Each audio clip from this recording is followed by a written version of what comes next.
Bring in Ralph Reed, founder and chairman of the Faith and Freedom Coalition. Good to see you, Ralph. Good morning.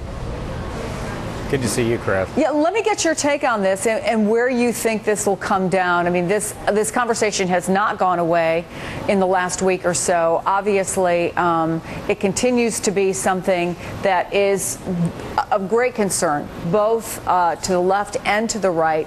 Tell me a little bit about your reaction, the reaction you've heard in your community to the president's decision.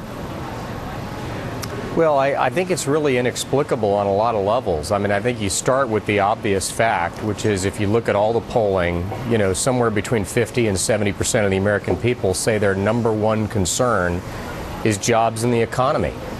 You've had unemployment over 8% for 39 months in a row. For 32 of those months, it's been over 9%.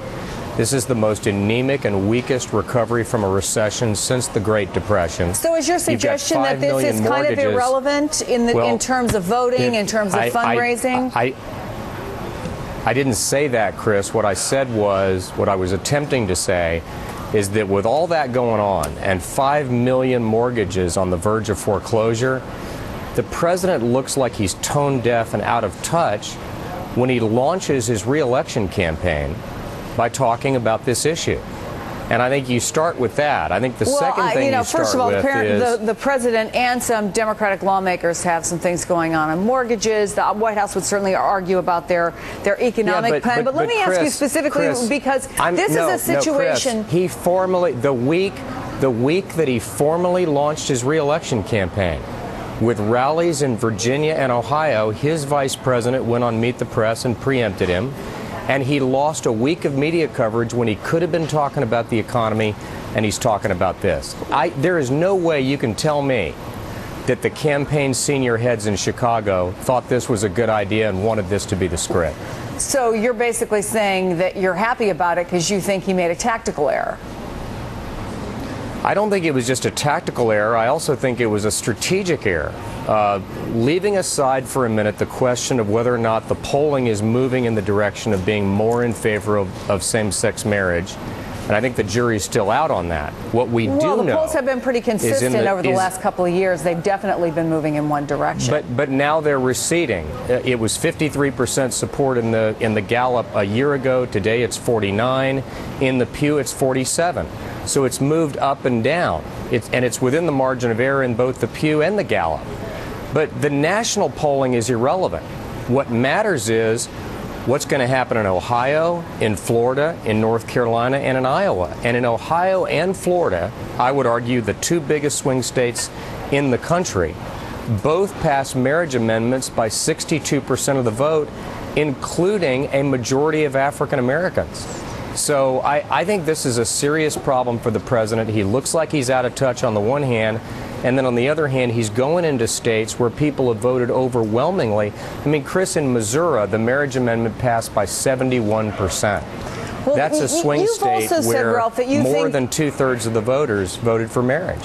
And you're obviously backing up Robert Trenum's point, but you've also said this is a situation where you think that the president looks like a flip-flopper and Mitt Romney looks consistent.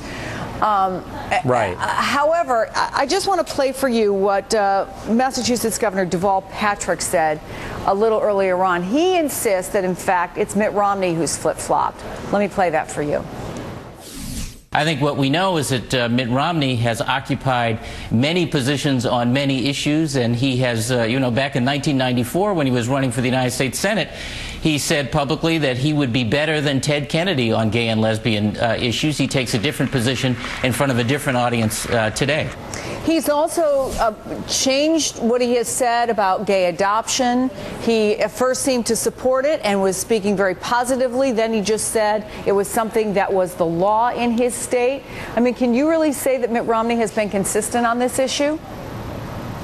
On the marriage issue, he's been consistent throughout his entire career, both his private and his public career. When he ran for the U.S. Senate in '94, he believed that marriage should be between a man and a woman. When he was elected governor in 2002, and then a couple of years later, the Massachusetts General Court, which is their Supreme Court, ordered the government to begin issuing marriage licenses. He not only opposed that move, but he initiated an effort to pass a constitutional amendment to affirm marriage as between a man and a woman.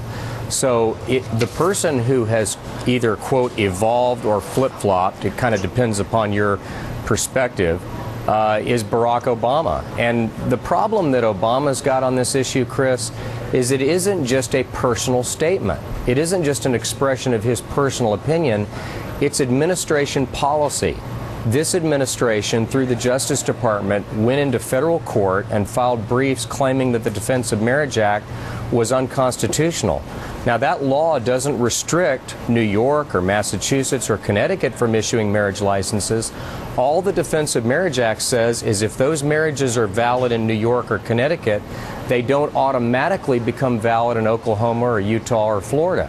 So this is a very extreme position that he's staked out. It's not just a personal opinion, it's administration policy. And here's the other problem coming up on the horizon. Really quick, Ralph. The California Marriage Amendment is working its way to the Supreme Court. Is his administration going to take a position that gays and lesbians have a 14th Amendment right to marriage? That, I think, would be a really significant flip-flop. Ralph Reed, always good to see you. Thanks so much for coming.